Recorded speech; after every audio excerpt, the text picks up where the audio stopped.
team started out pretty slow Friday night. The first quarter, you only scored 7 points.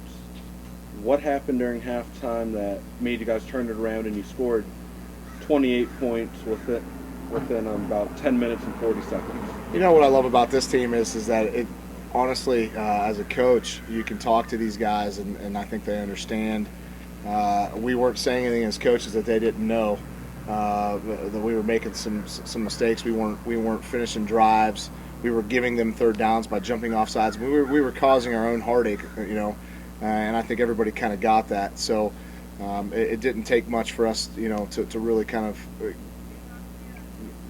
recommit and refocus and get ready to go back out. So it was just a matter of just kind of making a few adjustments and having some guys look at each other and knowing that we could do it better. What key changes did your other coaches make for you? Offensively, there was something that they were doing with their defensive alignment that we were able to make a change with, and some of our coaches saw that. And again, we're blessed to have great coaches here in Carrollton, and so when they can see those kinds of things and make those kind of adjustments, the very first drive we went out there and we hit the play that they adjusted to as soon as play 1, play 2 of our offensive drive, and that's got Shaw down into the red zone and we ended up scoring. So those kinds of things, and then with our defense, honestly, our defense was playing stout. I mean, sometimes there's things you don't want to adjust to. You just want to keep doing what you're doing, and these guys were coming downhill and playing very, very well. So. And this week, your rushing yards outweighed your passing yardage. Last week, it was the other way around against St. Clairsville. Going into the game, did you have a better rushing attack than you had a passing attack? I don't know that was necessarily our objective.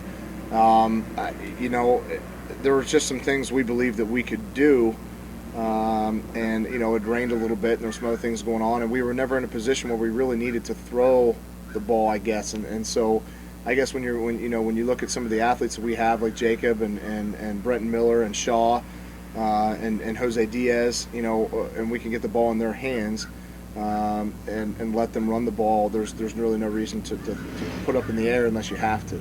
So there was really no game plan of which way we were going to do it. We just wanted to be well balanced. So. All right, and Taylor, who did you look up to before you started playing football? Who was your kicking wise? Who did you look up to the most?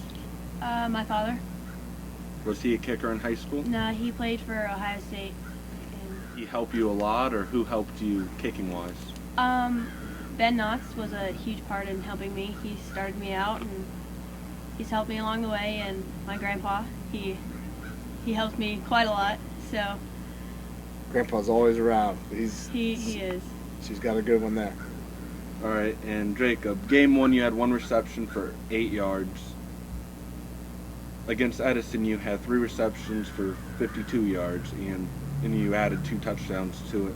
Were the plays, were they set up to get the ball in your hand, or was it just the way it all unfolded? I think just kind of the way it ended up playing out, because most of the plays I got the ball was a read, so just the way the defense lined up when I got the ball. Okay, and Claymont, their quarterback, Thomas Edwards, he rushed for 133 yards against Indian Valley. How do you guys, do you already have your game plan to try to contain him in the pocket? Yeah, we met all day Saturday, and that's we're going to meet again here today, and again, we kind of talked about this last week. When you face good teams like Claymont, you don't go in and try to stop one person, because if you try to stop one, then 3 others are going to hurt you. You've got to be defensively sound, and you've got to be prepared for everything. And so, my expectation for these young guys is that we're going to keep the status quo. We're going to, we played very tough against St. C. We played very tough against Edison, and I feel like we're going to show up again on Friday. And so. I think the biggest thing is we prepare for some of the things that they do, and some of the things we think that they might do to attack us, and then we just try to put our kids in the right spot, and they take care of the rest.